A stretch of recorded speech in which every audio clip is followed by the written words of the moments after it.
Siguen llegando mensajes, muchísimas gracias. Mientras tanto, te cuento, en estos momentos la temperatura 9 grados 4 décimas, humedad 86% y nosotros seguimos hasta las 9 en La Tecla en Vivo.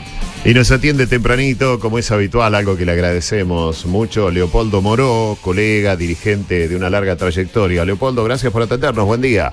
No, al contrario, gracias por la llamada. Leopoldo, varios temas para charlar con usted. Uno de ellos tiene que ver con el tema de la transparencia que ustedes reclaman para las elecciones del 22 de octubre. En definitiva, ¿qué quedó aquel pedido de auditar el software utilizado para hacer el recuento?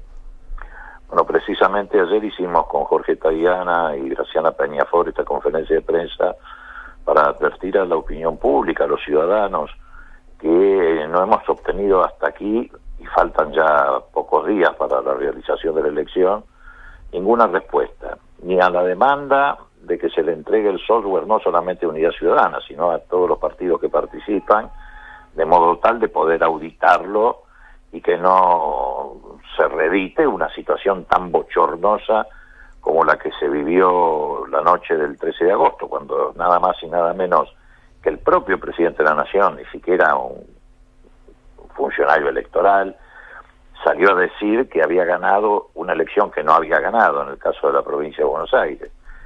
Y bueno, hasta ahora no hemos tenido respuesta, tampoco respuesta al pedido de apartar a la Gendarmería de la custodia de los comicios, no por estos últimos hechos, aunque también hay que agregarlos, como por ejemplo que la Gendarmería ingresó a universidades nacionales e incluso al delirio de que ingresó en la Basílica de Luján, sino que tiene que ver con una actitud de animadversión que surge de un radiograma que la fuerza hizo circular precisamente en el mes de agosto, cuando empezaban las movilizaciones en demanda de la aparición con vida de Santiago Maldonado, donde entre otras cosas señala como enemigos o como participantes de esa semana de agitación al kirchnerismo.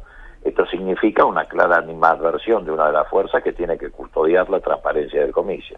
Así que bueno, pero lo concreto es que hasta ahora no hemos tenido respuesta de ninguna naturaleza, ni de la justicia electoral ni del Poder Ejecutivo. Ahora, ¿cuál es el argumento para que no se pueda revelar el tema del software? Sería, lo charlábamos creo que con usted en otra oportunidad que hablamos de este tema, parece razonable, ¿no?, que se le muestre al resto de la fuerza, diga, mire, con esto se trabaja, así es como trabaja esto, y le da una transparencia que evita cualquier tipo de especulación que haya después. O sea, tiene más beneficios que perjuicios, ¿no?, el hecho de que se dé a conocer el software, si el software es el correcto, ¿no? Mire, el software se le entrega nada más que a la justicia electoral. Lo que pasa es que la justicia electoral dice, con algo de razón, pero de todas maneras creo que podría tener un criterio más flexible, la justicia electoral dice que a ellos no les interesa el software del escrutinio provisorio porque ellos no tienen nada que ver con el escrutinio provisorio. El escrutinio provisorio no tiene ninguna validez, que es nada más que un comunicado de prensa.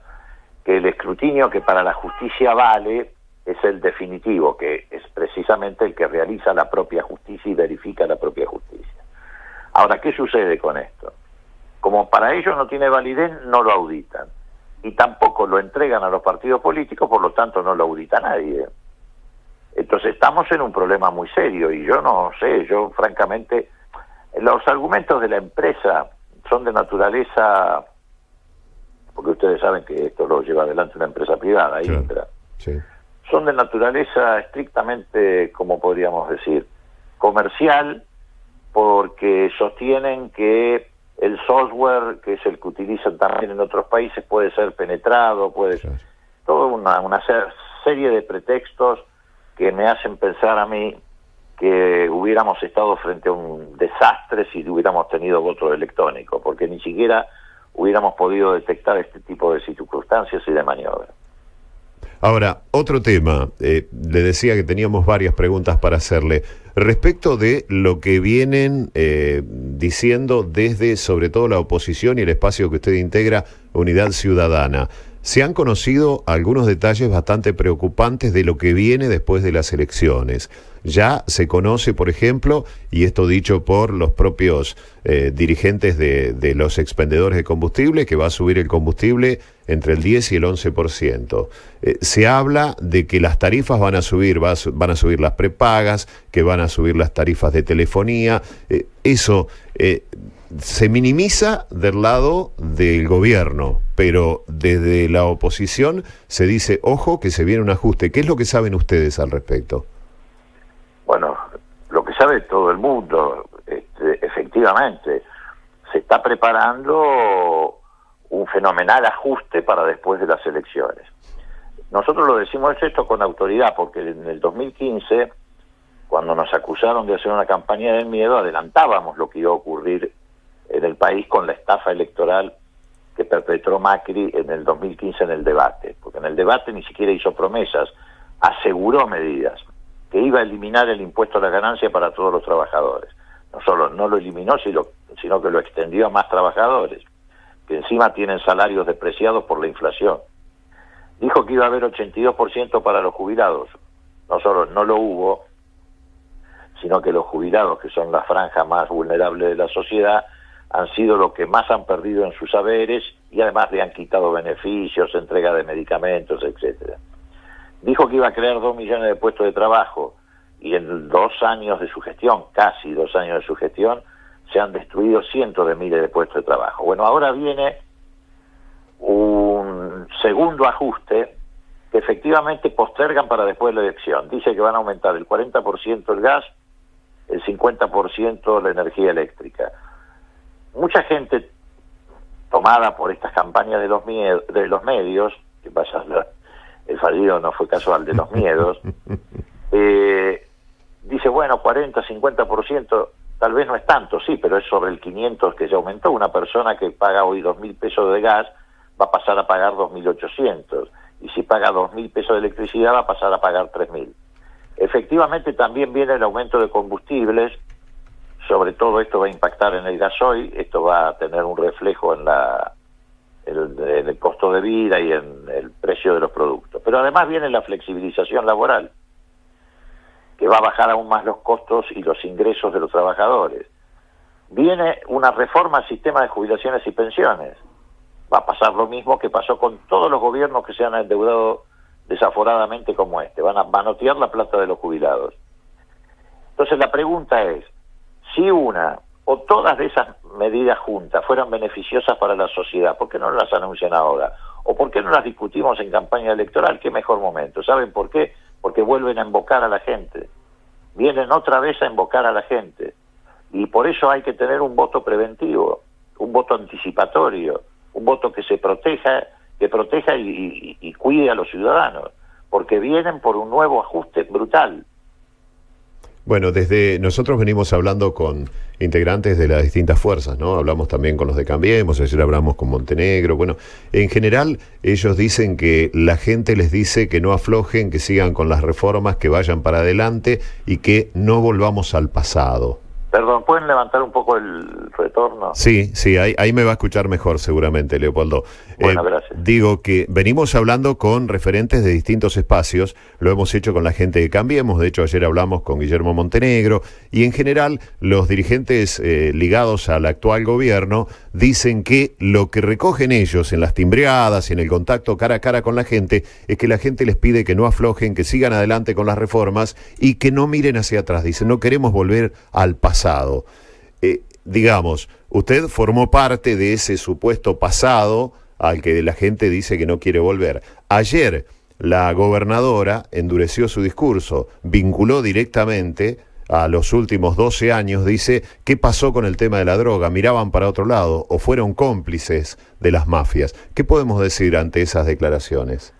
A ver, vamos por parte. En primer lugar, yo no he formado parte del gobierno de Cristina Kirchner, no fui candidato en ninguna elección, no ocupé ningún cargo, no he sido funcionario, lo que no significa que no comparta todo lo que se ha hecho en materia de inclusión social, en materia de nacionalización de YPF, de las AFJP, pero digo, quiero aclarar esto porque me parece que cuando se hacen generalizaciones de esta naturaleza, lo que se pretende es distorsionar las trayectorias políticas, porque este es un gobierno que criminaliza todo.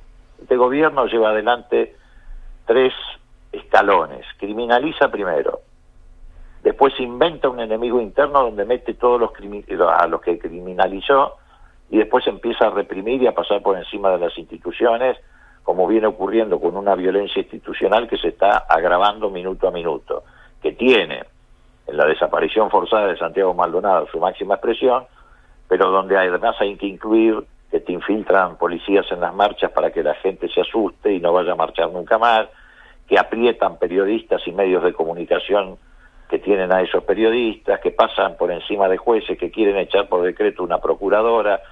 Entonces me parece que eso hay que tenerlo muy claro como apertura de cualquier razonamiento. En segundo lugar, no es cierto lo que dice Montenegro. Montenegro habla de reformas estructurales, tal vez precisamente porque las tienen preparadas para después de la elección, la gente no sabe de qué se trata. La gente no sabe de qué se trata el régimen de jubilaciones y pensiones que está imaginando este gobierno de Macri.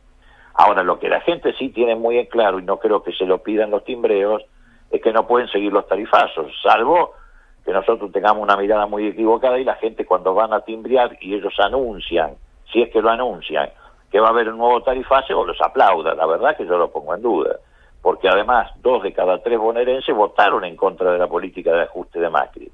La mayoría lo hicieron por Cristina Kirchner, es cierto, pero también votaron otras opciones de oposición. Así que yo no veo ese clamor de que continúen las reformas. Yo creo que ellos están vendiendo lo que además no existe. Por ejemplo, dicen, creció espectacularmente los créditos personales, y es cierto. Entre septiembre de este año y septiembre del año pasado creció 54%. Pero también no es menos cierto, y lo saco de las mismas estadísticas de la Asociación de Bancos, que de cada 10 créditos que han dado personales, 4 están destinados a pagar deuda. La gente se está endeudando para pagar la deuda de la tarjeta de crédito, para pagar deuda de los servicios, para pagar deuda de despensas. Después te dicen, bajó la pobreza. La verdad, es un dato totalmente absurdo, porque no puede haber bajado en esa velocidad, ni siquiera en la mejor época de Cristina bajaba esa velocidad. Pero además te dice, sí, pero subió la indigencia. Entonces, ¿cuál es la buena noticia? Que los pobres cayeron por debajo de la línea de pobreza y se cayeron en la indigencia. Digo, estamos viviendo una situación de hipocresía, de distorsión. Te dicen, este año vamos a crecer, otra vez el cuento de los brotes verdes. Sí, aparecieron reactivándose 2 o 3 rubros, pero aún suponiendo que crezcamos 2.5, como el gobierno dice, que también lo pongo en duda, si vos tomás los primeros 2 años del gobierno de Macri, 2016 y 2017, el crecimiento va a ser 0, porque en el 2016 caímos el 2.5 también. O sea que estaríamos recuperando lo que caímos, por lo tanto el crecimiento en los primeros 2 años del gobierno de Macri es 0. Por eso es todo un gran cuento fenomenal, que no tiene nada que ver con la realidad. Ahora estamos hablando con Leopoldo Moró. Leopoldo, otro tema que nos preguntaba la gente, ¿no? Más que nada a partir de un par de mensajes que llegaron y hablando del tema salud, ¿no? ¿Qué es esto de la cobertura universal de salud que se empezó a implementar a modo de prueba en Mendoza, en la comuna de Guaymallén, y que después se pretende abarcar a 15 millones de argentinos que no tienen prepagas ni obras sociales? Desde el gobierno dicen que es una cobertura integral en el sistema público, que con solo la presentación del DNI permitirá, además, dice, tener una historia clínica electrónica de cada uno de ellos. Y sin embargo, hay algunas visiones que son bastante diferentes de lo que informa el gobierno. Mire, una cosa son las formas y otra cosa es el fondo. Ya existen varios sistemas hospitalarios provinciales de historia clínica única que está integrada a un régimen informático que si apretás un botón te permite observarla. Eso es una cuestión de naturaleza, si usted quiere, formal. Lo sustancial de todo esto es que van a tarifar la pobreza. Hablan de un sistema que va a estar financiado con 8.000 millones de pesos. Si usted divide eso por 15 millones de personas, sí, le va a dar 44 pesos por mes. Por eso están pensando en reducir prestaciones del PMO, de la prestación médica obligatoria, y hacer que el afiliado que se presente con el carnet, contento porque tiene un carnet, se encuentre con que en el hospital público le van a cobrar lo que ahora no se cobraba.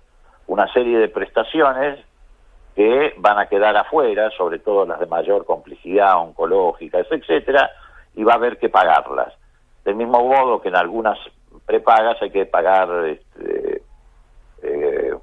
no me acuerdo ahora el término, cupones adicionales, digamos, claro, para determinados tratamientos. Esto sí, es lo que va a ocurrir. Sí, el diferenciado que le llaman, ¿no? El diferenciado. Acá el problema, mire, es muy sencillo, yo voy a tratar de explicarlo en 2 segundos.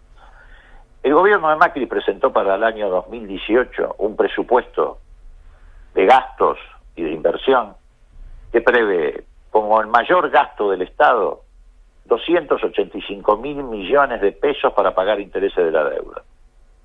¿Sabe cuál es el presupuesto que está previsto de salud? 56.000. ¿Cuál es el problema acá? El problema es que a medida que crece la deuda, crece la presión de los acreedores para asegurarse el cobro de esa deuda. Como el déficit fiscal es descomunal en la Argentina, el déficit comercial es descomunal en la Argentina, los tipos empiezan a decirte, bueno, mirá, tenés que empezar a bajar gastos para demostrarme que me vas a poder pagar lo que yo te presté. Y esto es lo que está pasando, por eso quieren semiprivatizar el sistema público de hospitales, por eso inventaron una fundación del PAMI para tratar de entrar con la privatización por ese lado y bajar gastos y prestaciones a los jubilados, por eso quieren privatizar Vialidad Nacional, quieren bajar a través de estas medidas gasto público, o sea, dar menor educación, menor salud, etcétera, porque estamos frente a un problema muy serio. Hoy los argentinos estamos pagando por día 700 millones de pesos de deuda externa y 743 millones de pesos también diarios por la bicicleta financiera de las LEVAC. 1.500 millones de pesos por día. Imagínese usted, con 1.500 millones de pesos por día, la cantidad de jardines de infantes que se podrían hacer de los 3.000 que prometió Macri, que no hizo ni uno, a pesar de que ya pasaron 2 años de su mandato, y lo único que ha abierto es un comedor escolar. Lo que le falta es hacer un acto para inaugurar una olla popular. Porque ellos lo que quieren es naturalizar la pobreza. Quieren una sociedad de 44 millones con 4 o 5 en la punta de la pirámide, que vivan más o menos bien, etcétera, y 40 que la miren del otro lado del alambrado con cara de pobres. Es hasta donde alcanza la vista de Macri, al alambrado de los country. Leopoldo, gracias por atendernos como siempre, que tenga usted un buen día. Gracias, que les vaya muy bien. Hasta luego. El dirigente Leopoldo Moró, histórico dirigente, ¿no? Que allá por la década del 60 se afilió a la Unión Cívica Radical, fue uno de los fundadores de la Junta Coordinadora Nacional, también fue uno de los fundadores de Franja Morada, después fue hombre de confianza de Raúl Alfonsín, luego en las elecciones de 2003 fue candidato a presidente de la Unión Cívica Radical, sacó el 2,34% de los votos, después estuvo, cercano a Fernando de la Rúa y luego adhirió a este gobierno. Como él decía, yo no fui funcionario, yo simplemente fui adherente de algunas de las políticas del kirchnerismo, ¿no? Bueno, hablando de todo un poco, un hombre polémico, pero que dice sus cosas siempre y que, en este caso no se enojó, se suele enojar bastante a veces cuando opina, pero en este caso con nosotros se ve que la pasa bien hablando.